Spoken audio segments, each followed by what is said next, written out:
Okay, so for Model A, we have that Brandon is buying coffee at Starbucks every day. His favorite coffee being the caramel macchiato, which costs $3. He decides to become a gold member and has a one-time fee of $5.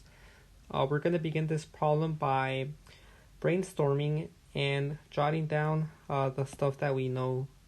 Here we know that uh, he's buying coffee, and the coffee that he is purchasing, or the coffee that Brandon is purchasing, costs $3. So we can brainstorm in here. Let me do it in black here. We can brainstorm that a coffee costs, I think that's how you spell it. Coffee costs $3, and he has to make a one-time purchase of $5. And just to make sense out of what's happening here, let's say that he buys one coffee. So if Brandon buys one coffee, he's gonna be spending here. Let me write spending $3. And then obviously you would have to take into consideration that $5 purchase. Okay, so that's just I just like brainstorming here, kind of getting a feel for what's going on. So if Brandon was to buy one coffee, again he would spend $3, and then take into consideration that a one-time purchase of $5, so he would be wasting $8 here. Let's go to part B. So it says, how much money did Brandon spend on day 0? And here day 0 is referring to the time before he bought any coffee. So before buying any coffee, we have to again here take into consideration that $5 fee. So here we can say he spent $5.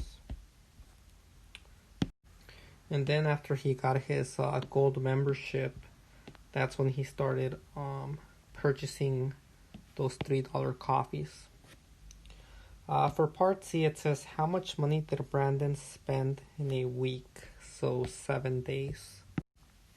If he purchased coffee for 7 days, in context to the story, that means that he bought 7 caramel macchiatos, each costing $3. Now I know it says 7 days, but I want to play with this a little bit.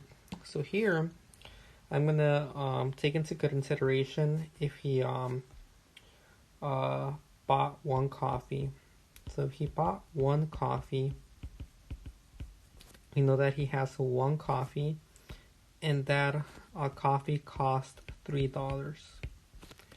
And then we have to take into consideration that $5 purchase, and here we can see that the total amount of money spent was $8. Now, if he bought 2 coffees, we can logically say that he spent $6 because each coffee costs $3.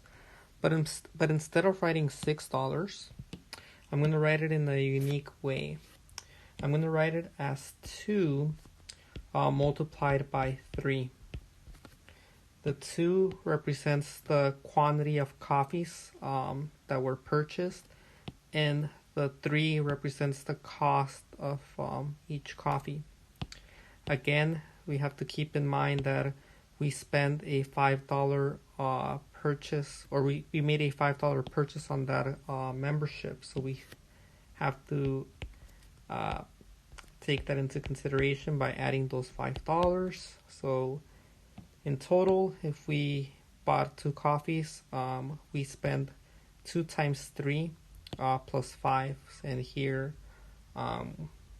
doing the math, we see that it's $11. Let's just do one more. Now here, let's consider buying 3 coffees. Again, we can think about this and say, well, if each coffee costs $3 and I bought 3 coffees, that means that I spend $9.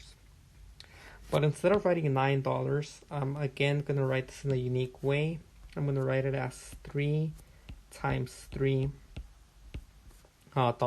and then taking into consideration that membership fee of $5.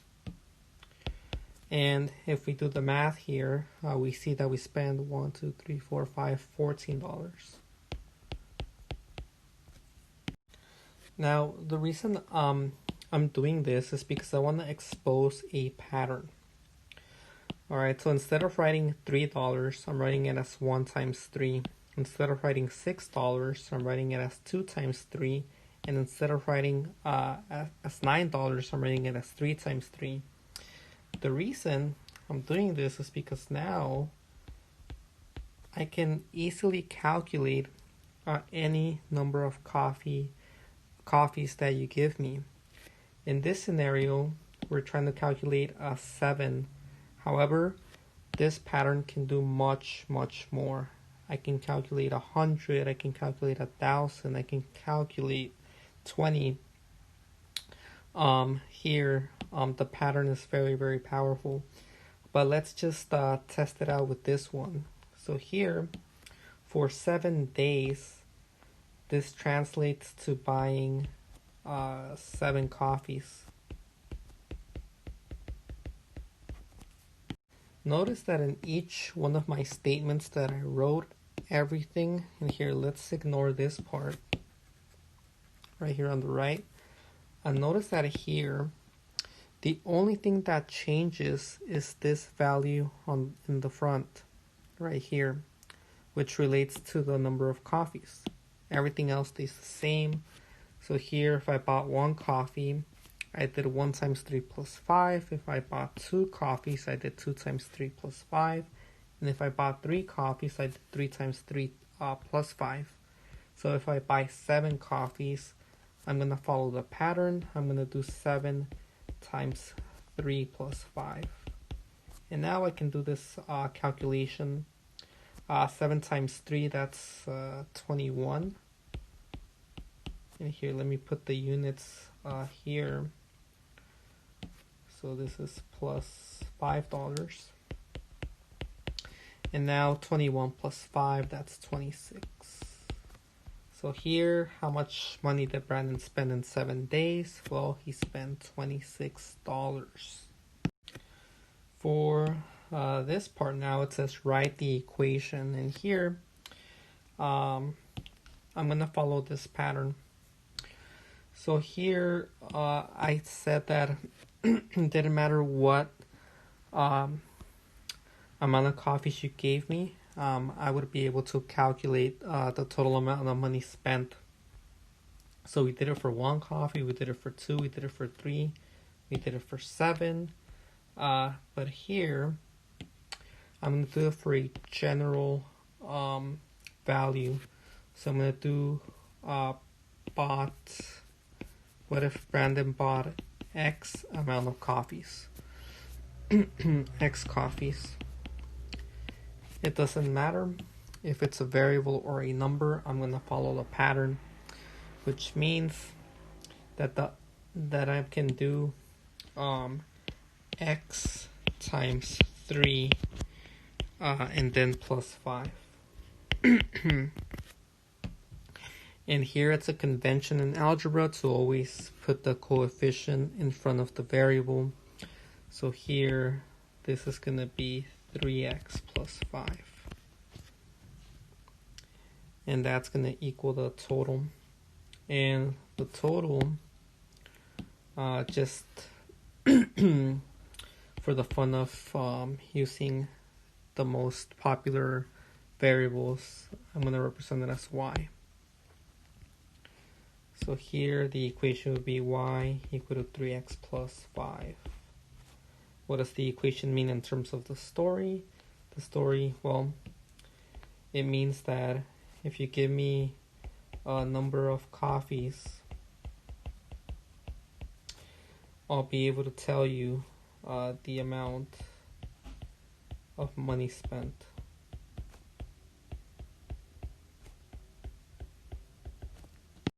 Now I'm gonna graph this equation, and here we have something called slope-intercept form.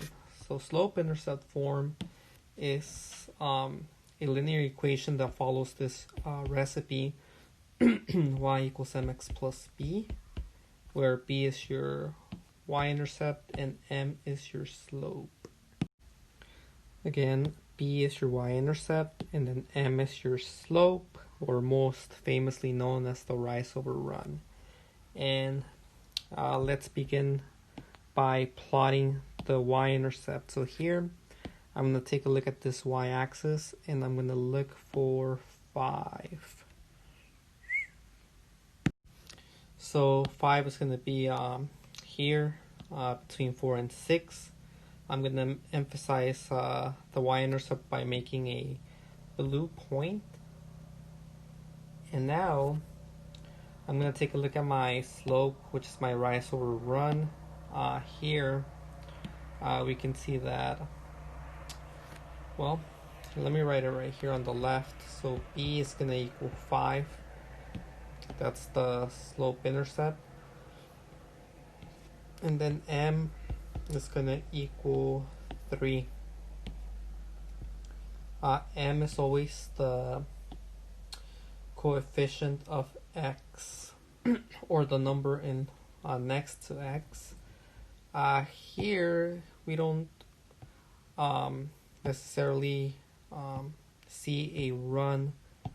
What we're going to end up doing here is just divide this by 1, and now you can see that dividing by 1 doesn't change the value of this expression. However, it does allow us to clearly see how much we're going to need to run, which will be needed to plot the second point that's going to allow us to connect and make a line.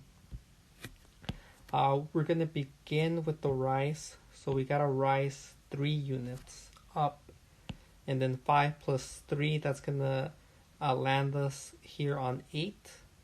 And then if we run 1 unit to the right, we're going to end up in this point right here. I'm going to emphasize this in blue. I have 2 points, so here I can create my line.